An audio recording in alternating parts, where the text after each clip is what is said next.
Good morning. Good morning. Oh, you didn't come back sick, did you? No. Oh, okay, good. Good.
Good morning, Jasmine.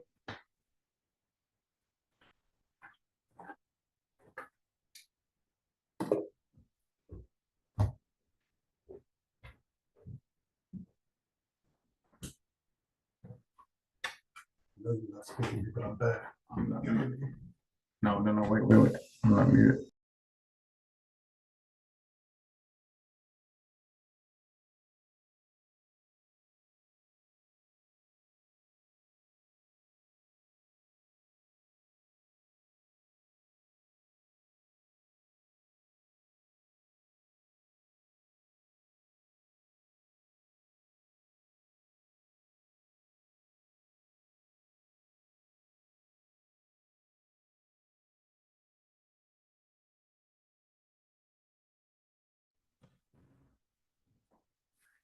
Good morning, everyone. Good morning. Welcome.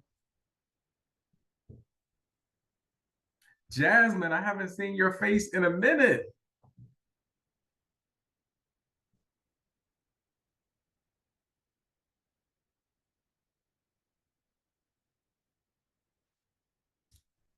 Miss Swepson, how are you? Happy Friday Eve, everybody. I'm doing well. How are you?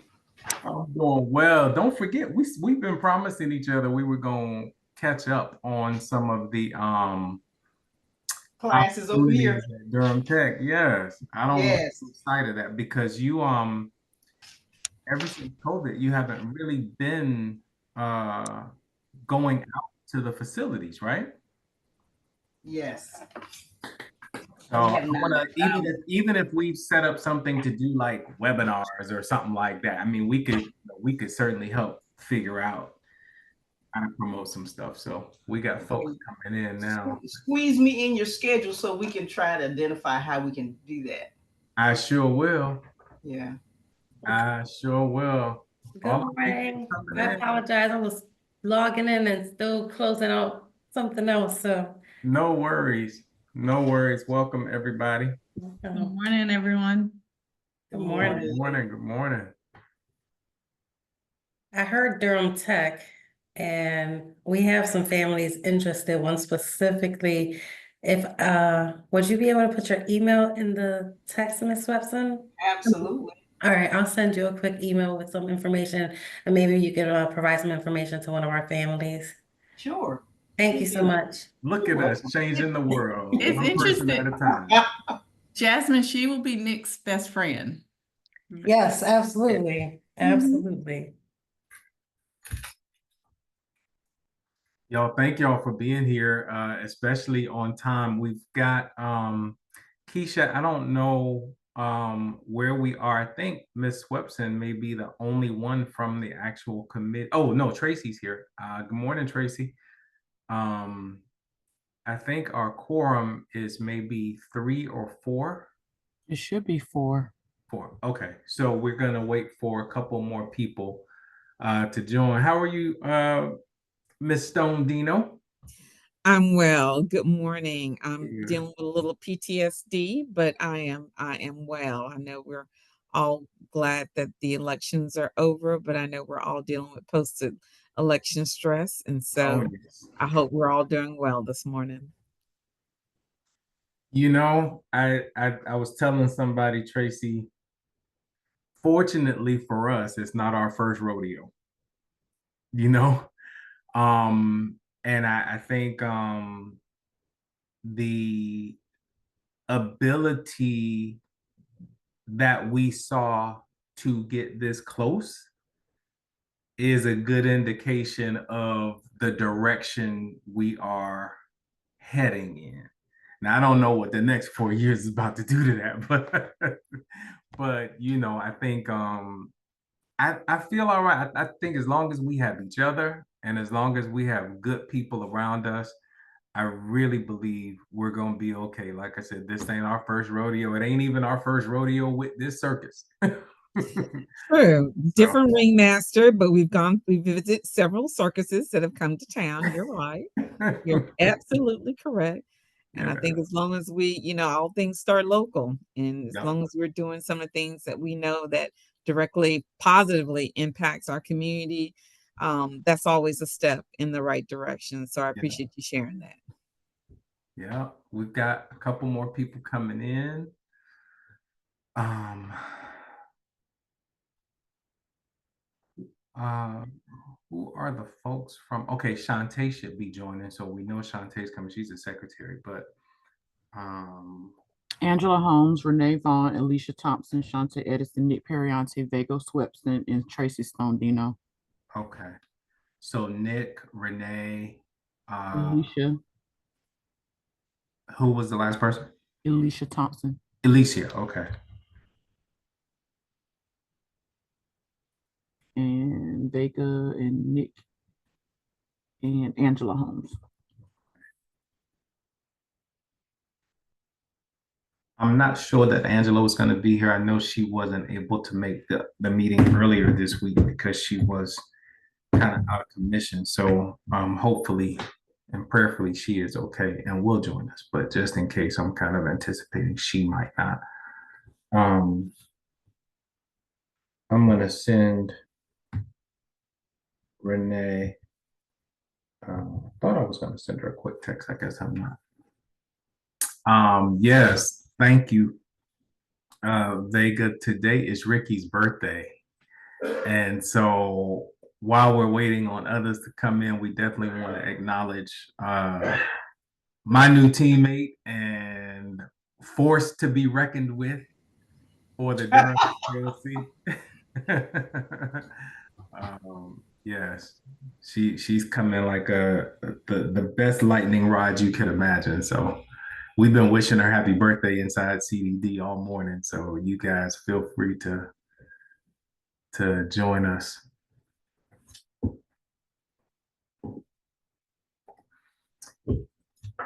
If we do not get, good morning, Sally. If we do not get a quorum, it's okay. There's nothing that we're trying to vote on or approve. This will be an informational meeting and we will share it out with the rest of the committee. So it's 10:07. Maybe we'll do another minute just to make sure we don't miss folks, but I would like to go ahead and get us started. As you know, the committee, Tracy, did you come off mute to say something? Okay. As you know, the committee is without a chair. We are reaching out to folks to try to drum up interest, and this will probably come up again at the HSAC meeting. So today's meeting is going to be more informational and hopefully a guide for the direction of the committee over the next year. So we have invited not only the committee members to join us today, but also the providers, those that are the service providers within the COC.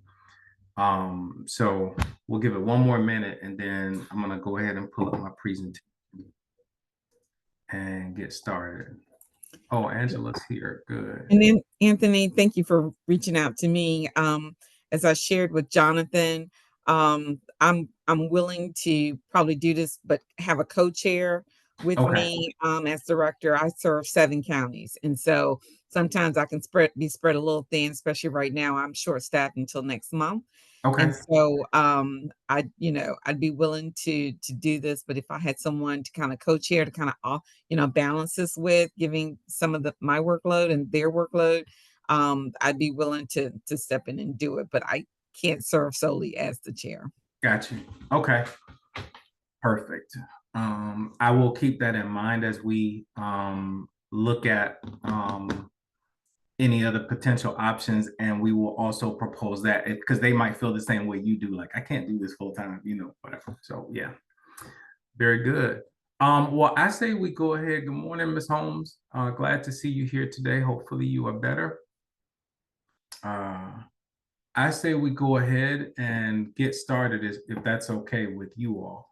The one thing I wanted to do today is to have somewhat of a reset about the work of the committee. As you know, this committee was Lloyd and Jonathan's baby from the time that I came in.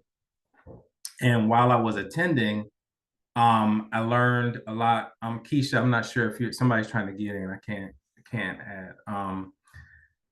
I learned a lot, but also, now that Lloyd is gone and Jonathan is gone and we're looking for a chair, I kind of wanted to take a deep dive into really what this committee's purpose is, and to bring that back to you all just as a reminder, but also to kind of set up the framework for what 2025 might look like with the work of the committee. And so Ricky and I sort of took a deep dive along with even NCCEH in the last couple of days. And I sort of came up with what I think will be a good information session for you all. Please stop me at any point if you have questions. The agenda is going to talk about the final updates on the competitions for this year, which is just informational.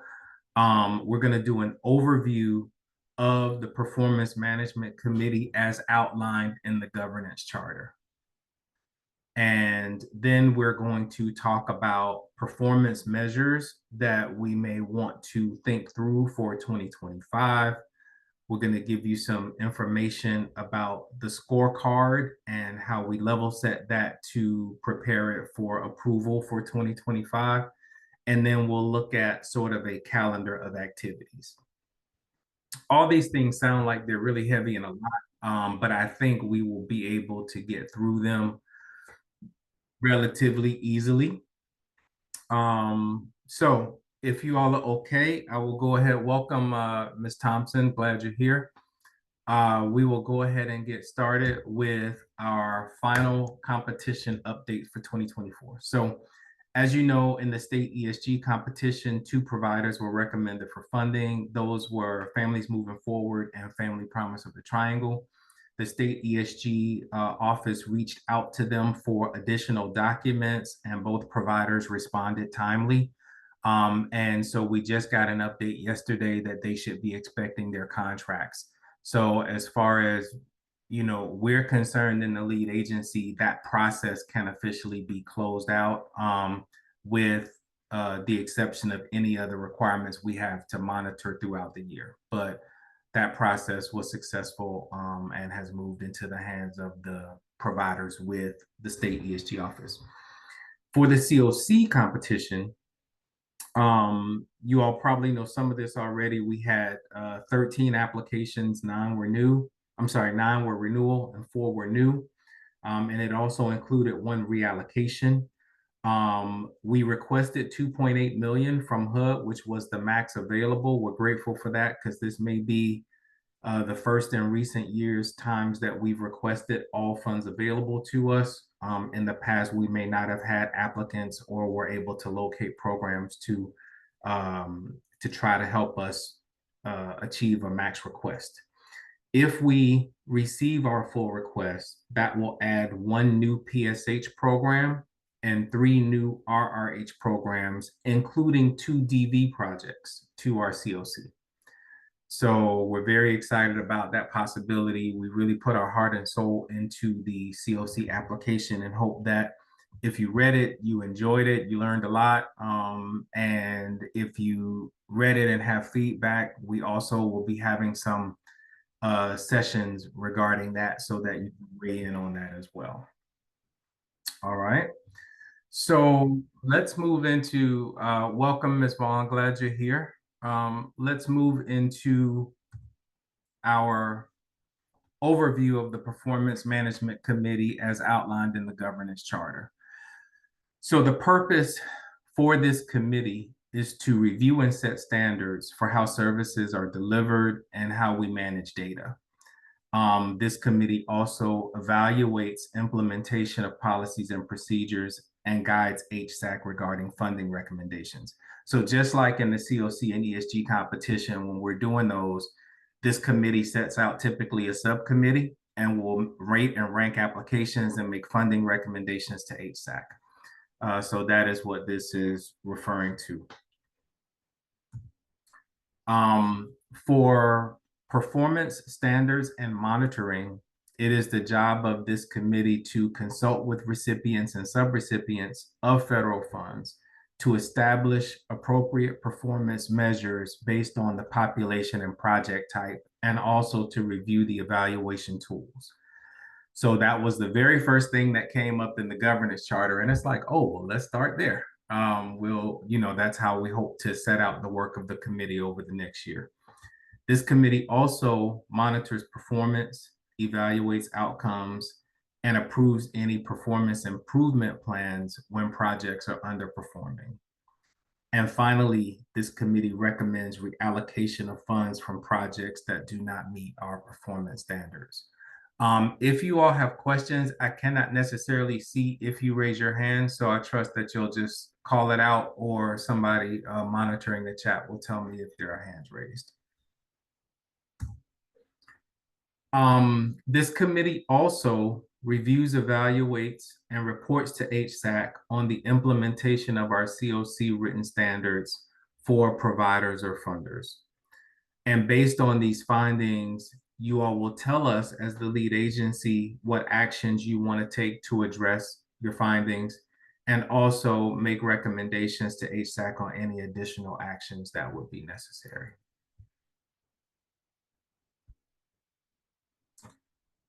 Partnering with us, the lead agency, you will evaluate outcomes of projects included as a part of Durham's housing inventory count. And you all know this happens twice a year. We look at a spring evaluation and a fall evaluation. Typically, the spring evaluation is where we look at performance from the perspective of who needs to improve where. And the fall evaluation is looking at were those improvements made and how we rate and rank applications for the COC. This committee also ensures consistent participation in HMIS of everybody. And we should also say consistent participation in HMIS or a comparable database, because for DV projects that are victim service providers, they may not use HMIS, but they must use a comparable database. For example, Durham Crisis Response Center uses Osmium as its comparable database, which is perfectly okay. We also ensure that HMIS is administered in compliance with HUD requirements. We have a lead HMIS agency, which is the NCCEH. They do a great job of keeping us in compliance. They are responsible for working alongside us to ensure all of our reports are submitted timely to HUD and other requirements. So we feel really good about their role with us as a strategic partner to make sure that we are compliant in all of these areas. This committee approves any grant agreement amendments before applicants submit these to HUD. So this is really about if a program realizes it might not spend all of its money and wants to perhaps make a budget change that would have to go to HUD if it's over a certain amount. That stuff should come through this committee before it actually goes further. So it's just to keep the committee aware, because as you all know, setting out the funding recommendations and all of that, you want to make sure that the system is not swinging in a direction that you don't want it to swing, because people are self-requesting grant agreement amendments that we're not aware of. So this committee is charged with approving any of those before they go to HUD. And that also means that there should be conversations between the lead agency and these projects, so that there's no surprises when these things come up. And I think this is the last slide in this overview of the responsibilities of the committee. You recommend funding decisions before they go to, or you recommend them to HSAC. So after each competition, the results of that comes back to this committee. There's typically discussion there.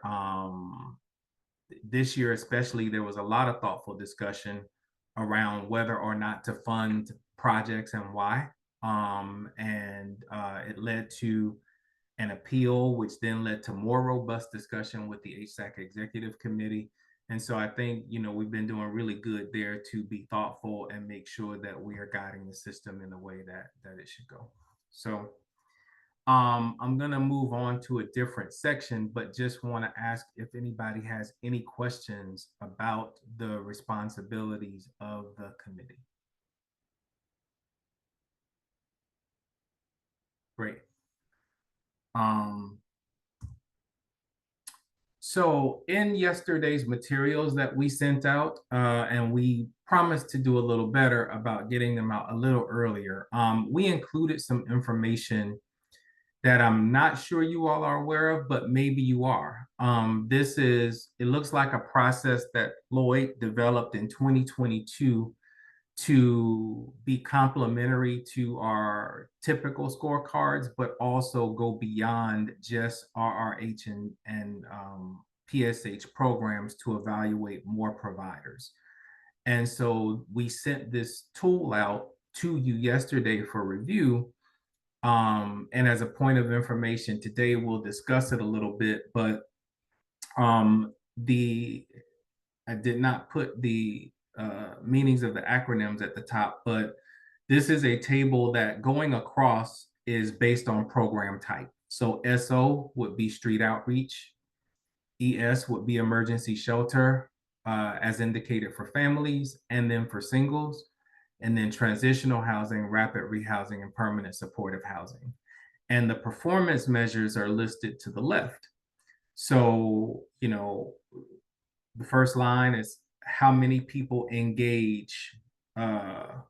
engaged by street outreach, right? And what we hope is that if, let's say, 100 people reach out to street outreach, that 60% of them will be engaged, meaning that they will be talking to street outreach, they will be receiving services from street outreach, they will be getting what they need. And this chart looks at that across different measures and across different types of programs. So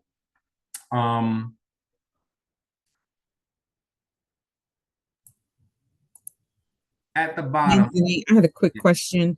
In looking at this, were there baseline benchmarks, and then it kind of is wondering whether or not I'm interpreting this as I'm looking at it, but are there basic benchmarks for the performance measures, and which ones are applicable based on program, or is it because I know at one point we talked about 65 to 75%, but I'm not sure if this was related to these types of performance measures. So could you kind of help explain a little bit more about this? Yes, and that also will come up in a series of office hours that we're going to be doing over the next month. So what we're looking at, and I think what you're referring to, Vega, is that right before Lloyd left, there was a conversation in this committee about whether to increase the benchmark from one thing to another by 5%. And what we decided at that moment was not to increase it, that we wanted time to kind of study the system and to see how people were performing and to make sure we were not setting unrealistic goals. But we also didn't want to deflate programs that might not be performing at that level by raising the goal before they could get technical assistance from us. So what this is an outline of the document that I included yesterday that will be for ongoing discussion. And what and I'm going to come back to what you just asked in a second. I want to talk about the bottom of this page also.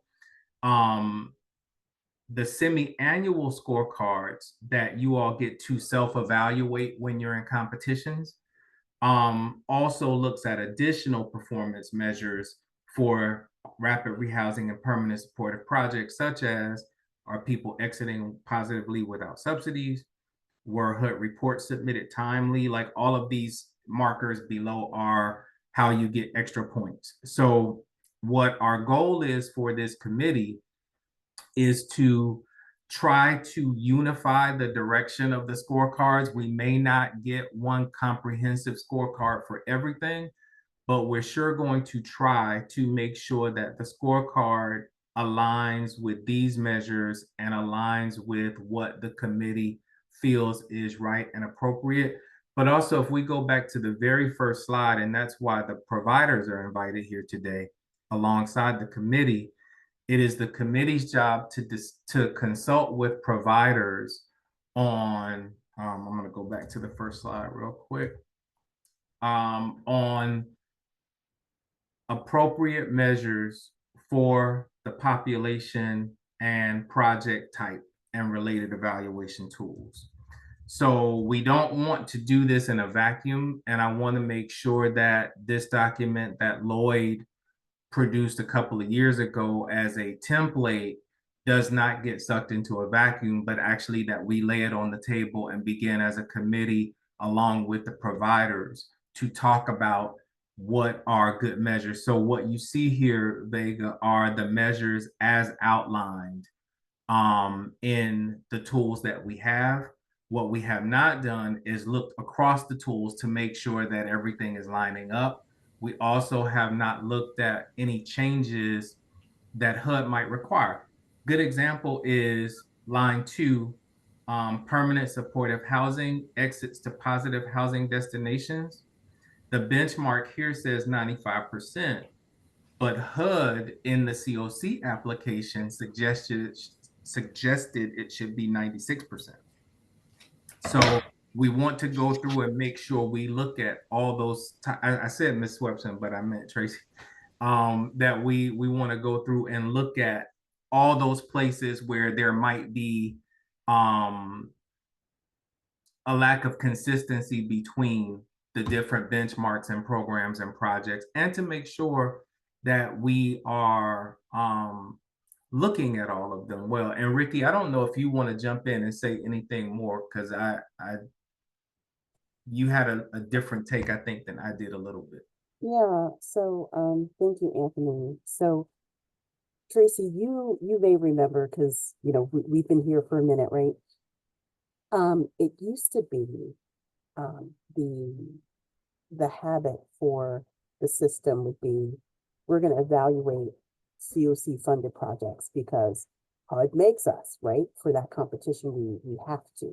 If you were a renewal project, we had to demonstrate to HUD that we were looking at performance. And it was very much driven off of kind of these lofty goals that the lead agency had set without having much provider input.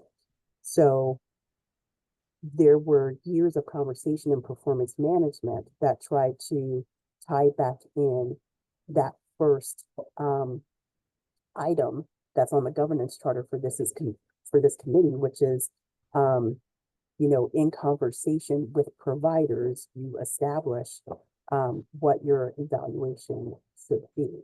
So from what we can best tell, this document from to almost 3 years ago that Boyd created was a way to try to look at each project type in our system and evaluate them on something. What the lead agency will be working on in collaboration with this committee.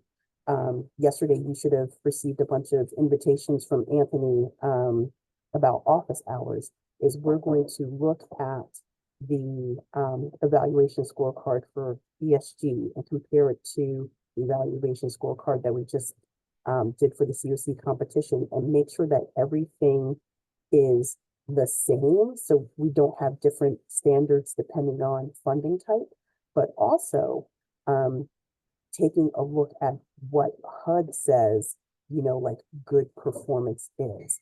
So you may or may not remember, like years ago, the expectation for rapid rehousing, exit to permanent housing was like 95%, just like PSH, and we were like, whoa, slow down. that's not actually attainable. And we had many discussions about, the time from project entry to housing move-in date for rapid rehousing to be 30 days. Lofty goal, but with,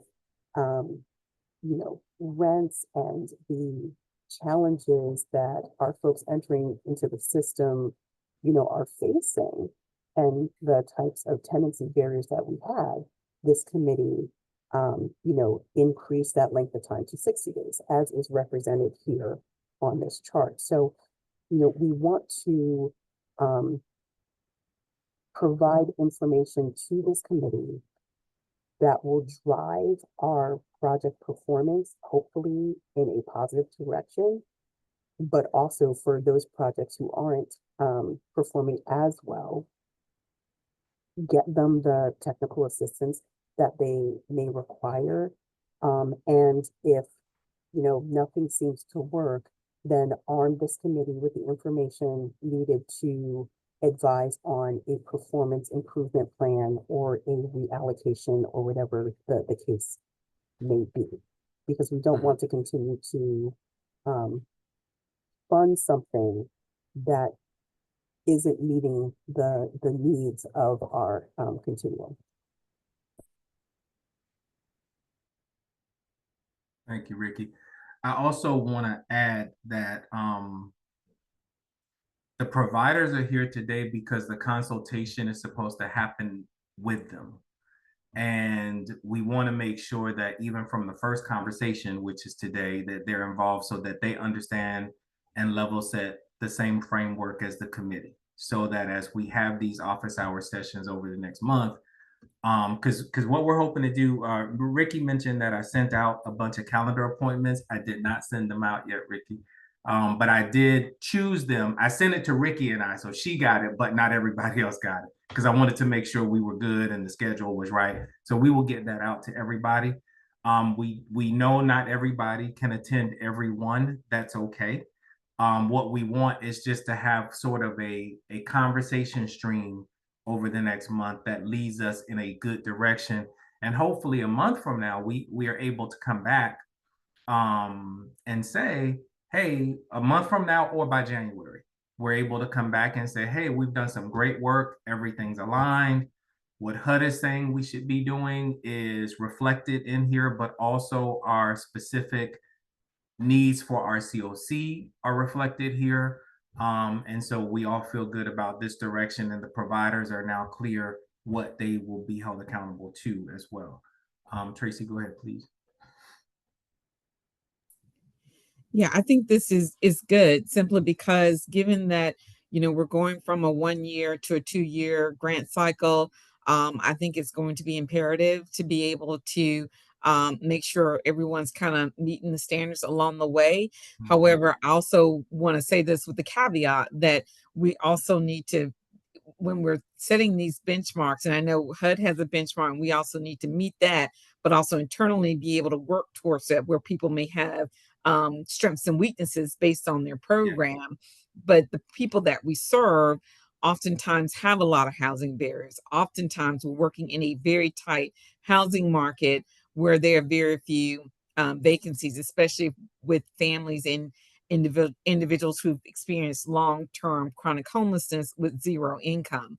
And so I think when you take that in context with meeting certain benchmarks, I think everyone can rise to the occasion, but not to set, I guess, more words or less, unrealistic expectations, Yes. given the population and what we're all trying to do across the COC housing system, or continuum rather. And so I just want to say that because it's I think it's great that we all have different, we have these measures and goals that we need to meet as a overall COC, but to keep in mind, the people that we serve every day are very difficult sometimes, not only to house, but to help them to sustain their housing, given their sometimes ill-equipped to live independently, and they need that constant tenancy support, if not engagement in services, to be able to address not only what contributed to their homelessness, but also to address how those services can help them maintain their housing long term, not only with their landlord, their other neighbors and other things. And I think just keeping those things in, because to just say, okay, this is a measure, meet this, without taking in consideration all these other X factors that go into making a program successful, is just being realistic about where we need to go and where we need to, assess the support and technical assistance each program needs to kind of meet those goals. I love so much what you just said, because you just described what these conversations will be over the next month, right? So it is giving the providers an opportunity to come together with the committee to say, hey, look, I know you threw out 65% for family shelters exiting the positive housing destinations, but we get 85% or we get 45%. And what is that going to look like given the way the system is set up right now? We're basically set up to fail if we don't adjust this and if we don't look at the real things that are happening. So I think you're spot on, Tracy, with what our goal is for these conversations over the next month. Does anybody have any other? I see the chat bubble says there are 4 messages. I don't know if they're questions or anything. Can somebody let me know if we need to address anything in the chat?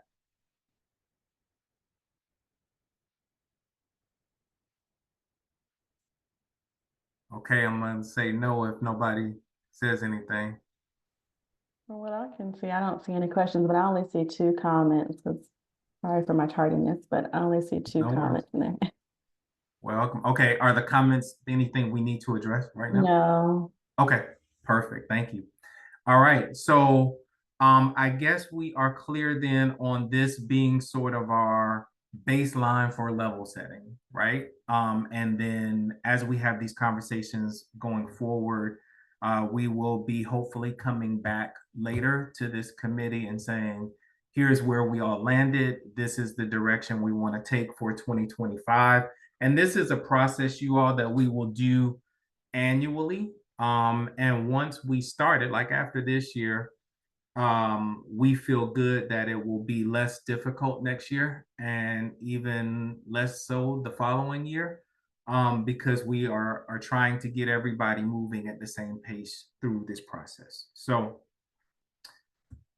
the next step is that we are going to hold office hours for this committee and the providers to discuss realistic goals for 2025.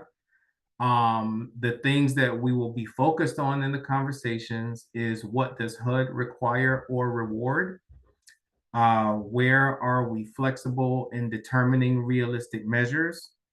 And come to consensus on the 2025 performance measures. So these series of conversations, which I think I set up for, will be intended to address these 3 primary things. And if there are other, and I will send this presentation out to everybody on the call today who got the original email.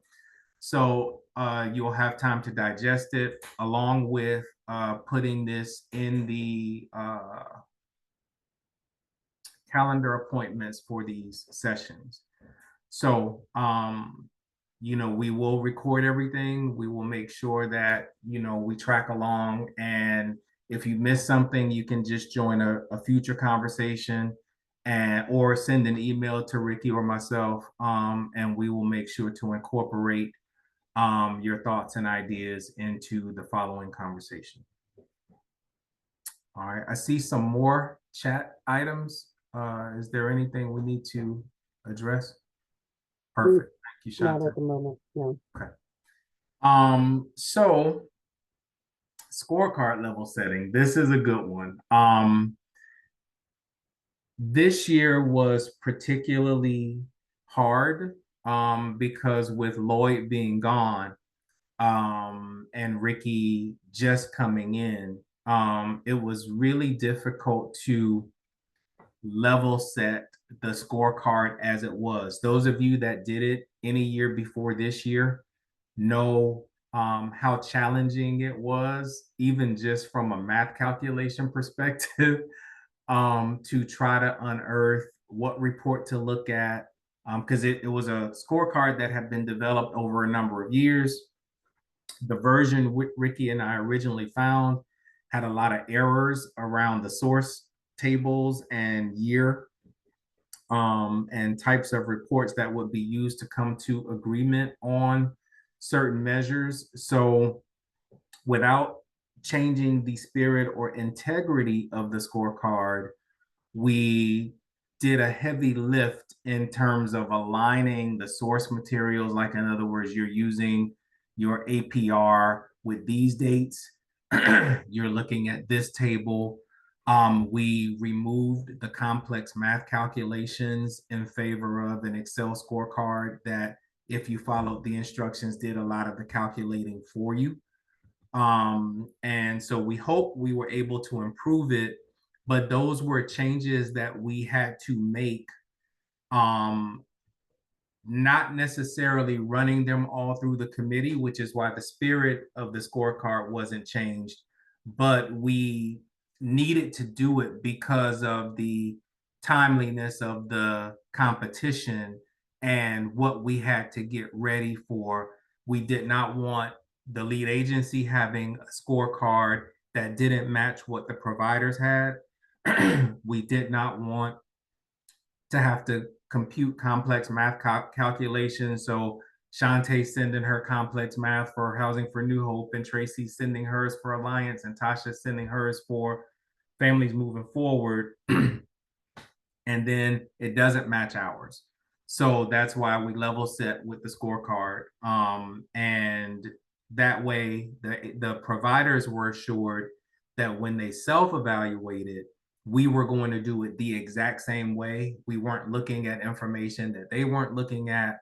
And we just wanted to make sure that that was happening that way. So what that means, though, is that we removed, again, the complex math formulas.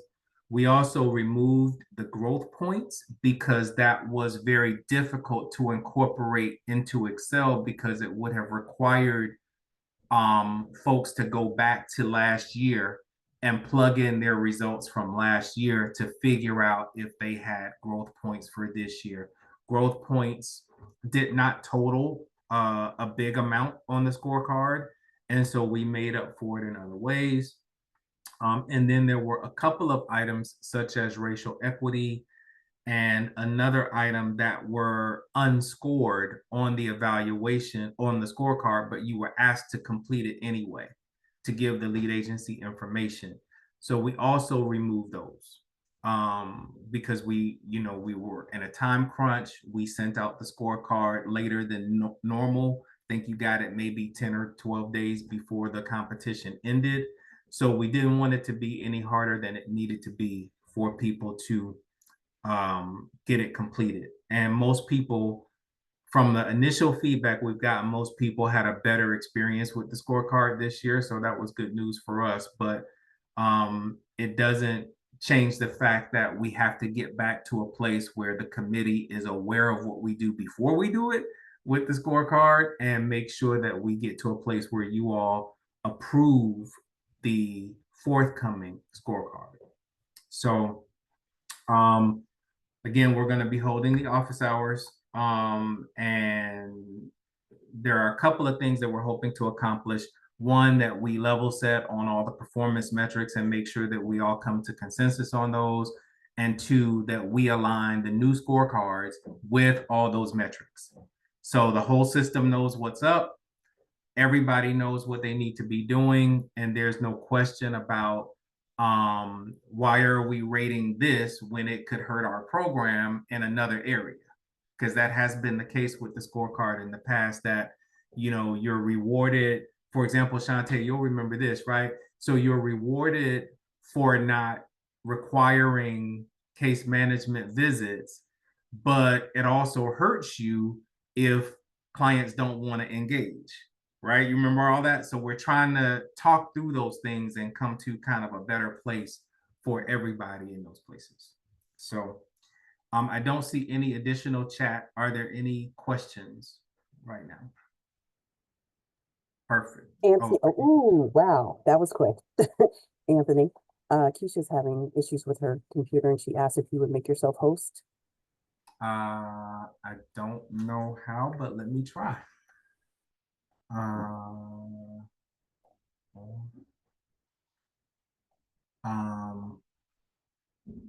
Let me stop sharing for a minute, everybody, so I can get back to Zoom.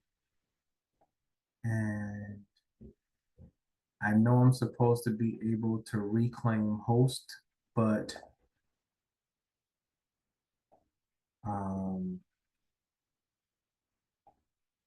give me 1 second.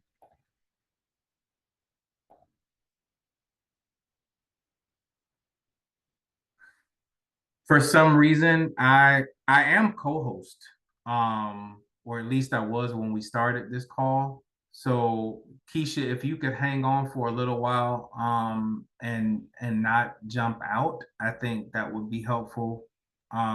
She has left.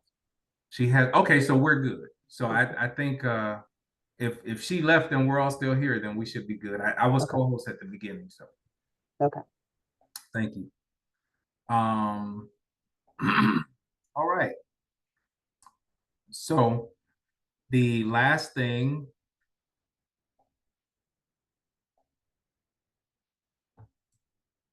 is a sort of at a glance of next year.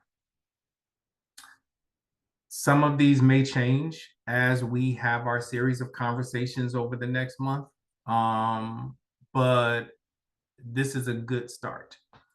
So in December, we want to hopefully have achieved some consensus on the performance measures. By January, we want to have approved the new scorecard. By February, we will be looking at the first semi-annual performance evaluation. And that is the one that if there are underperforming organizations, that we will be looking at performance improvement plans, as well as recognizing outstanding performance. We are pushing back the housing first evaluation that typically occurs earlier in the year alongside the first performance evaluation. But, it slows down in May, and we think that'd be a better time to give us a chance to breathe through one evaluation without jumping right into another one. So again, we may have to make whatever accommodations we need to the schedule going forward as we learn more information, but we thought this would be a good starting place. We also expect that the state ESG application process will be happening in July and August, and therefore, this committee would be reviewing and scoring and making funding recommendations for that time period for the state ESG competition. The second semi-annual performance evaluation is also in August. That typically occurs during COC time. We know that we are in a 2-year NOFO, and we are not anticipating, unless there is a special NOFO, that we have to do this for COC purposes, application purposes for next year.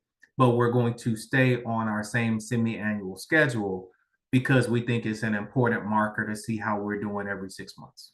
So whatever improvements need to occur, we will highlight those in September. And we have approved COC funding recommendations. That is the time that it normally happens. Again, we are in a 2-year NOFO. We left that in because in case there is a special NOFO, we didn't want to have to build it in later. So that's the only reason that that is there. And then finally, next year, this time, we will be looking at the 2026 measures and scorecard revisions. So that actually ends the presentation. And so, you know, I would love to hear everybody's thoughts about this meeting. You know, if you found it helpful, if it seems fair, if you have alarms or concerns, bells going off in your head, anything you need to tell us, please let us know. So again, this meeting, for those that came after, is the first of several conversations between the committee and providers to level set on performance measures and scorecard revisions that this committee will approve in 2025. So anybody have any thoughts or concerns or other comments? Anthony, can I regarding share the- something? Yes, please. Rick. Thanks. So I think what I hope this committee walks away from this meeting understanding is in the other bodies of HSAC and policy and planning and executive, there have been priorities set, right? And so in order for us to move in the direction of those priorities, you know, it kind of falls on this committee to be looking at how our providers and projects are doing, right? We want decisions that HSAC makes to derive from data. Let's make data informed decisions. And so like this meeting should feel really empowering. I know it was a lot of information. It was a lot of words on slides, right? But what we will do as a lead agency is, you know, show you the numbers. We're going to say, here is what the system says. We are going to provide technical assistance. The lead agency has been staffing up and adding employees, which is great, which means that we can be deployed throughout the continuum to help folks, you know, better understand their projects as it relates to how a regulator looks at it. And then equipping this committee to make decisions that is going to drive our COC in a positive direction, hopefully help us gain more resources and then be able to figure out how best to utilize these resources. So if anyone was able to attend this Monday's policy and planning meeting, there was conversation about, well, you know, we want to do things, but we don't really know, you know, how projects are doing. So that's what this committee is going to be looking at, evaluating, and performing out on. And the lead agency is going to equip you with that information so you guys can make, help make the HSAC drive policy and make the decisions that are best for our continuum and the people in it.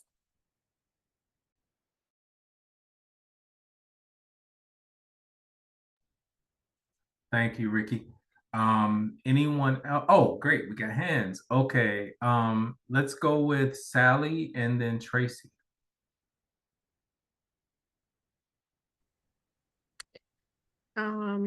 Always excited to hear about data and performance evaluation. I guess, and I may have missed this because I had a call from entry point at the beginning, but when I think of some of the data questions I have, or some of the things that get reported out on the collaborative application, like, is there an increased number of rapid rehousing beds? I'm not sure that all of the things that we want to know are represented in the evaluation of the individual projects, unless I missed that. So the semi-annual evaluation gives us some information, but I'm not sure that it gives us all the information that we would want to be looking at as a COC, if that makes sense. I think so. I'm gonna try to respond. Ricky may want to also respond, but the two evaluations tend to be the same. And the first is sort of a glimpse of how we're doing in, 6 months before, sort of the real one that's going to cause the application and ranking process to occur, right? So that we have time to make some changes. So our goal for this year, if you saw the slide that said we're going to be looking at in the next month what HUD requires or rewards, what makes sense for our continuum relative to provider feedback, and then coming to consensus on those things so that we move forward. That will hopefully be reflected in both scorecards for next year. They should be the same. They shouldn't change between the two. So I don't know if I'm answering your question. I also will give Ricky a chance to tackle that. Yeah, no, Sally, I like the way you think. That is a fantastic question.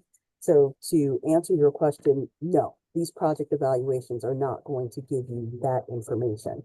But what the lead agency can do is work closely with our HMIS lead, the data center at NCCEH, and we can, ask them to track, increase in rapid rehousing beds. So, one aspect of the collaborative application that we worked on, one question that we're hoping so much to get full points on, asked, did you increase your rapid rehousing beds from last year? And through working with the data center at NCCEH and running through so many APRs, you don't even know, we were able to determine, hey, we actually did that. And also, if our consolidated application gets fully funded, which we all should be lighting candles and praying for and well wishes and all that, we would then be adding 3 additional rapid rehousing projects to our continuum and an additional PSH project. So the short answer to your question is no, these project evaluations won't give you that answer, but we can be in communication with the data center to help us be mindful of us increasing those beds. Thank you, Ricky, Sally. Tracy and then Tasha. I think this is really good in terms of overall. I like that you put out a timeline in terms of what to expect over the course of the year going into 2025.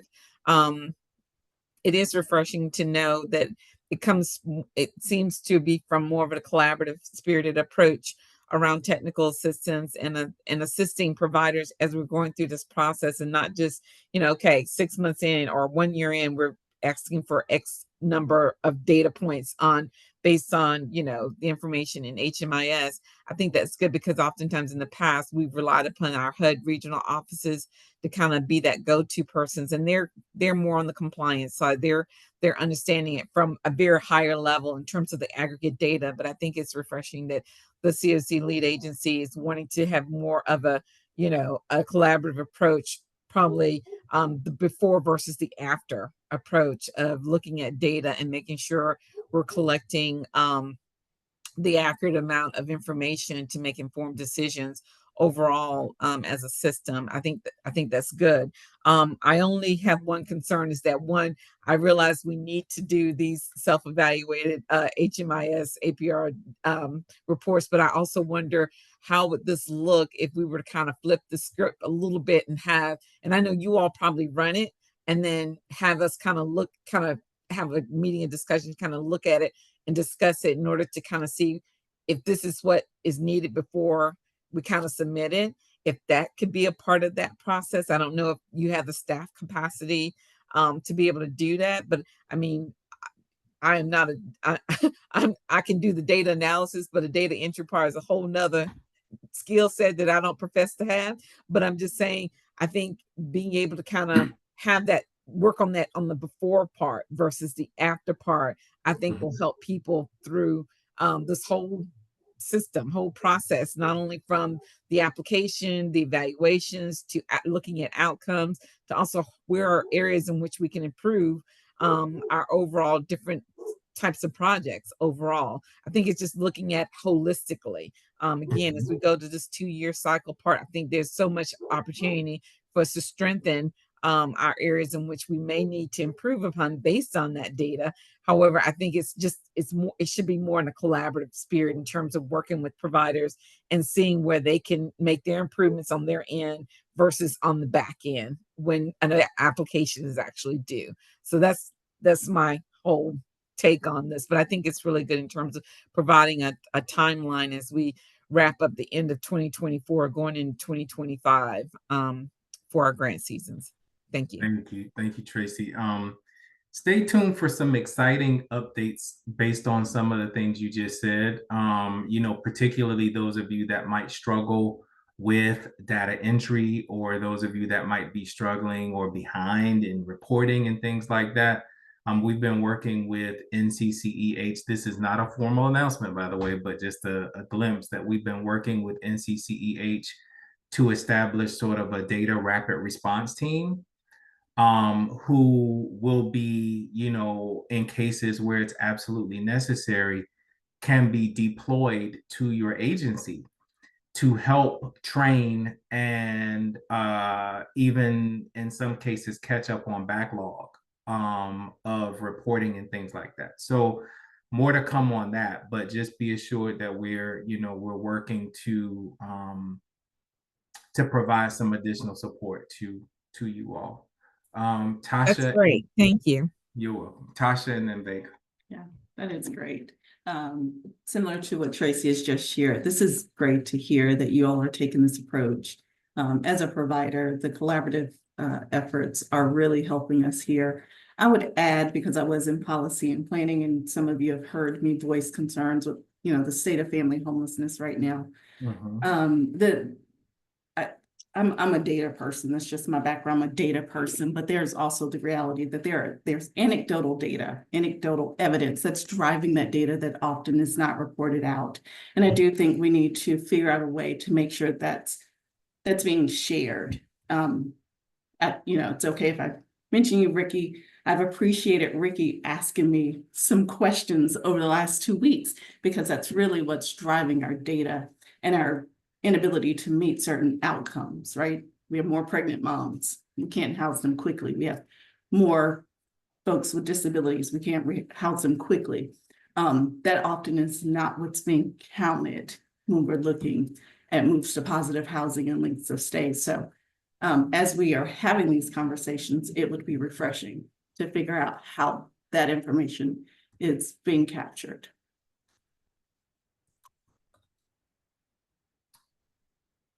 Thank you.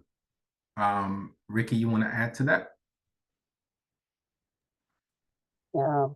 So, you know, we all know there's the numbers, right? But it's the story behind the numbers. And you know, I really appreciate your comment about that, Tasha, because as we as a lead agency have to give responses to HUD, like if HUD says the metric is 85, but you guys are at 84.39, so you got to explain why you didn't meet the 85. You know, we want to, you know, give them valid reasons why we were, you know, 0.61 less than what they were hoping to see, right? So just the more that we can have those, you know, conversations and be able to tell our story, you know, I think that's where change can come. So thank you. Thank you, thank you, thank you. Vega.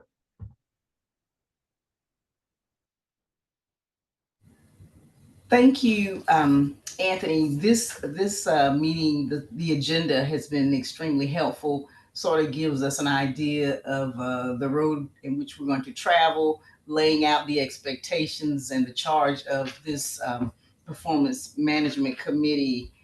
And I appreciate those expectations of what we're going to be working on in 2025. That's helpful. And thank you in advance for the office hours. You probably know I'll be getting in on those, but I want to thank you in advance for those office hours. They've been helpful to me in the past, and I anticipate that they will be helpful to all of us in the future. So Thank you for that plug for our office hours. We've tried it a couple of times. We did it with the state ESG competition, and then we did it again with the recent competition, particularly for reviewers who had to be in the thick of scoring and ranking applications, and they have worked out great. And so we're trying the same model for this set of conversations with all of you to see if we can get them to work as well.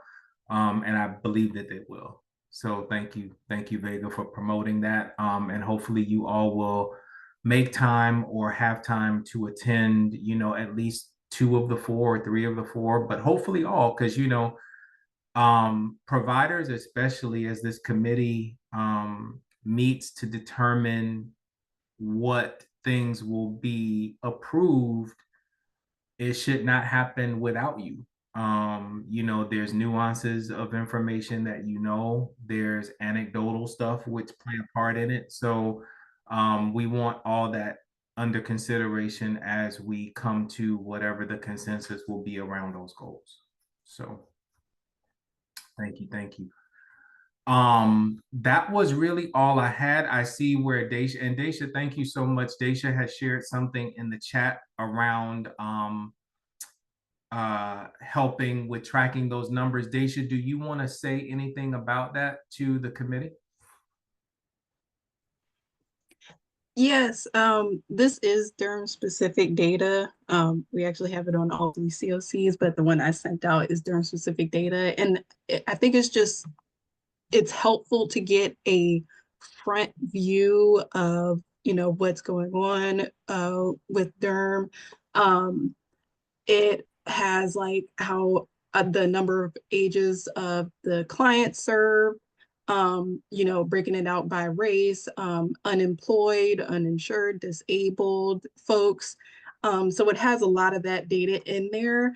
And it's great because it has a lot of the data that Eva would show you, but it's more comprehensive of the overall picture. I don't know how often this is updated. It looks like this report period was the 10/1/22 to 9/30/23. So we probably have to do another update for the fiscal year 24. But this is like just a big snapshot of how Durham COC overall has done within that fiscal year. So this was shared to me, so I wanted to share it to y'all because I think this could be real helpful. And if you hover over some of the tiles in there, you're able to see it like breaks out a little bit more about like the specifics. So I'm just looking at like chronically homeless, comparing 14% of the total population served. Sorry, not comparing, comprising of 14% of the total population served for like the chronically homeless folks. So this could be useful to see some things that way. I don't think it does break out by like project or agency, but I think it's a good look. Perfect. Thank you, Daisha. I have it up on my screen, just scrolling while we continue to talk. So I know that Sally has comments and then Tracy.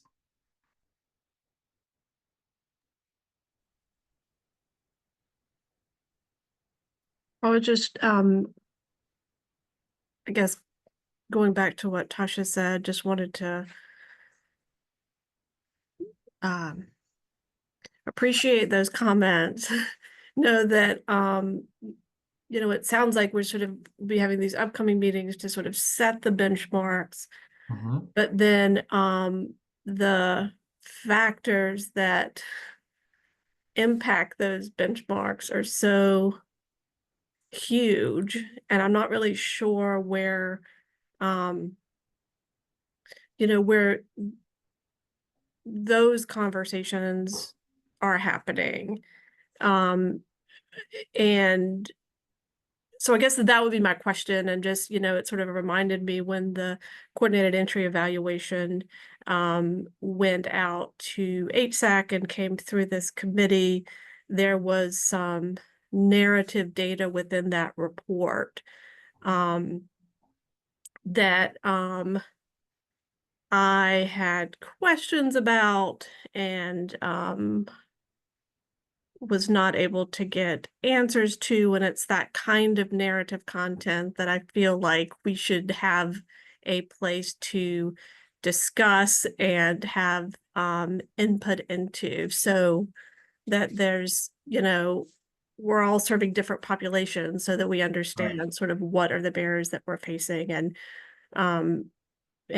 have a forum for that conversation. Yeah, and Ricky, correct me if I'm wrong, but these conversations over the next month about setting the benchmarks also are expected to include some of that conversation about what goes behind those. Because if we have reliable information that says that a benchmark is not going to be attainable, then we need to be considering that and documenting that, and and to the extent that we have the flexibility in that benchmark, and most of them I think we will. There's certain benchmarks that HUD just expects, and there are certain scores that you'll get for having certain benchmarks, meeting certain benchmarks, but we don't expect our system to be perfect. HUD doesn't expect it to be perfect. And what we want is an opportunity to engage the way we're supposed to be engaging to move the system in the right direction. So I hope that the conversations over the next month will do exactly what you're talking about, which is to pull the curtain back and take some of those things into consideration. But at the same time, I also don't want us to get so lost in the details and trying to be perfect that we're not able to come to consensus on the benchmarks, because the goal of the committee is to come to consensus. So we will have to approach it from the perspective of, if we make a decision on a benchmark that feels a little bit off, we may just have to understand that it feels off, because we're trying to move the system in a particular way. I hope that made sense. Yeah, and I just want to add, Anthony, I think that's great. Sally, there are some things where HUD's like, this is the standard, Yep. right? But then if we know, like, this is the standard, and we're like, well, in order to meet this standard, here's what we think are the top things we need as a system, that's where it comes into what gets funded, right? Yeah. Like, we have to meet this. So how do we, what is it that we need in order to meet that we could possibly do something about? Yep. Absolutely. And I think that's what these conversations are going to help us do, so that it will arm us. Ooh, that sounds so aggressive. It will it will empower us to be able to say, HUD, we recognize that you want this, but let us tell you what it's like here, and you can make whatever decision you want to with that, but we're going to give you the information as to why we couldn't get there. Thank you. Let's go with Tracy and then Reverend Vaughn. Yeah, I think it was probably a couple of months ago that Colin did a presentation on some of the aggregate data that's gathered through the coordinated entry. I don't know if Dacia's still on the call or not, but is this type of information also like compared to what's in HMIS? Like, for instance, Sometimes we have people, and it's not just Durham, because we serve several counties, so we see this. We see a little bit of this in Mecklenburg as well as in Wake, that we are capturing data as it relates to where people are originally from, and that impacts the total number of people who are experiencing short-term, if not long-term homelessness.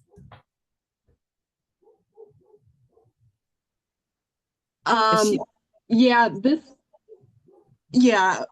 this is straight from HMIS. This information is straight from HMIS. So, you were saying you were capturing like short-term and long-term.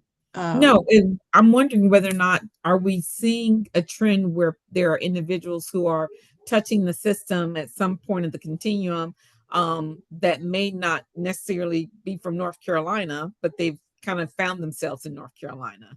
And so in HMIS or in coordinated entry data, are we capturing people's county of origin or state of origin? Because we have had a few instances, again, across several counties that we kind of work with, where people are not necessarily from North Carolina, but they found themselves in North Carolina, and they also are in crisis around their housing stability, and didn't know whether or not some of the same information is also captured on the coordinated entry, from the front door entry of the system, or on the back end during the process where they may be trying to identify opportunities along the continuum, and that information is entered into HMIS. I will say for this one, I don't think we do track like origin or anything similar to that. This is mainly outcomes of folks served. Origin, I'm not sure if there may be a report somewhere that does have that. I don't know off the top of my head I can where speak that to would that, be. Lisa. Yeah. Thank you. I can speak to that. So, Tracy, right now, we've been working with NCCEH, or having conversations with them, out is a better phrase, about how to do this specifically, because it would require improved or revised assessments, or a separate assessment to happen in the system. The way we're tackling that now is entry point, when Nicole reports out weekly to the lead agency on the numbers, and you typically hear them in I don't know, any of the HSAC meetings that you come to where Nicole Lamb gives numbers, right? Part of the numbers that she gives to us are the calls, and I'm going to share a screen with you real quick, are the calls that she gets that come from either, this might be too small for you all to see. I apologize if it is, but I'll try to make it a little bigger. So this is what Nicole fills out for me each week. And down here, you will see calls into entry point from out of county, and calls into entry point from another country. Not all of these calls end up with people getting services or seeking services. So that's why they don't make it into HMIS. But what we can do here, for example, is I can scroll across and say, okay, on average, since August 19th, we get 6 calls a week from people coming from other counties. And on average, every other month or so, we get a call from somebody coming from another country, checking us out. But that will only translate into HMIS once they have agreed to be an actual service seeker and decide they want to participate in the project. So I hope that helps a little bit. And that is available. And we are keeping tabs on the number of people that are calling. We also track, how many people leave shelter and then call to come right back in. How many people leave Durham Rescue Mission and call us for services. All of that was on that same spreadsheet that you just saw. So we do have some of that available and are happy to share with any of you, if that will be helpful as you think through what you're experiencing as well. No, I think that's great. I think that type of data is really critical, as the like the 3 counties that make up RTP are fluctuating a huge influx of population. Sometimes people move to the area and they're fine, but then they find themselves in a housing crisis, or Mm-hmm. they move to the area without any job or any family, and they're in housing crisis the moment they arrive. And Mm-hmm. so didn't know whether or not any of that information, if they do touch the system, was being captured in any way through Yeah. coordinated entry, for us to kind of look at or analyze in terms of if they are here, how are they moving through the system, and are we Mm-hmm. capturing that type of data, especially if they're from another county outside of the Durham area, Right. or they're from another state. Because I think I was on a webinar where they were saying in some communities, Northern Virginia, for example, they have a lot of individuals between the DMV area as well as the Western Virginia area that are in and out of their system, and sometimes it's hard to track those individuals, because not only are they talking about how they identify and connect them to resources, but also how do they track to see whether or not their response in terms of helping them is Mm-hmm. also aligning with their system as well. Because sometimes you will know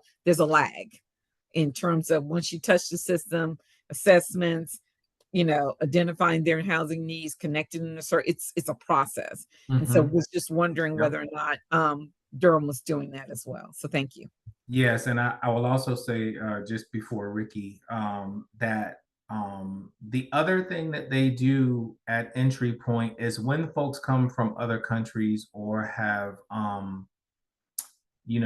could have immigration needs, they are also sent to other providers outside of our area and may not touch our system after that referral to that provider too. So more to come, because in an ideal world we'd be working with that provider and then routing that through HMIS as well. But more to come on that stuff, because we got a ways to go there. Ricky, I don't know, you have your hand up to jump in. Thank you, Anthony. So Trace, I wanted to say, that spreadsheet that Anthony shared is, something that we're looking at, but also as households engage with our system, this is where, data quality and completeness comes into play, because part of that entry assessment is, asking that question, well, what was your last, permanent address? What's that zip code, right? So, making sure that, you know, frontline staff who are responsible for entering information into HMIS are, going through each prompt, filling out each sub-assessment completely, so we can get that data as well, because entry point, what's coming in there may not actually result in an open project entry into HMIS. But I love this conversation because it's making me think about open sharing. So we all know, anecdotally, folks bounce around from the Wake COC, Orange COC, maybe Balance Estate, trying to see what services they can get from, providers in those specific COCs. Maybe it's time for us to have conversations with those COC leads to be like, hey, how comfortable are you with us just being able to see if our folks are, bouncing around and shopping the different COCs for services? Something to think about. Mm-hmm. Thank you, Ricky. Reverend Vaughn. Hello, everyone. Anthony, I want to thank you for this wonderful presentation and giving us a great overview and giving us a projection of what our year will look like. I wanted to go back to the data that you put on the screen. I just had a quick question about that. Was it the in- dashboard or was it the benchmarks? It was the link Okay. that we had. There's a section that deals with families, and someone had asked me a question about this just yesterday.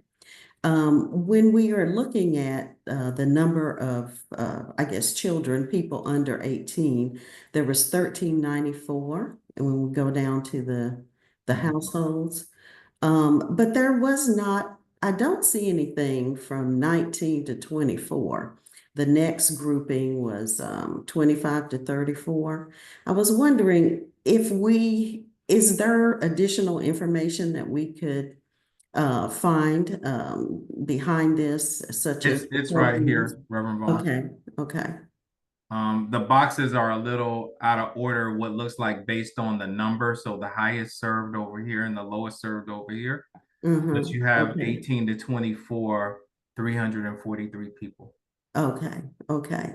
And of these various boxes, is there additional information as to what these programs are that serve this population of families? I think Daisha said to us that this wasn't so much program specific. And so Yeah, yeah, we can't go I behind would it to say, see like who's. Go ahead, Daisha. Sorry. I was just gonna suggest if you want to get program specific, run that has CSV and upload it into EVA, because this is basically what that is doing, but just in a different view. Um, so because Eva will also break it out by age as well.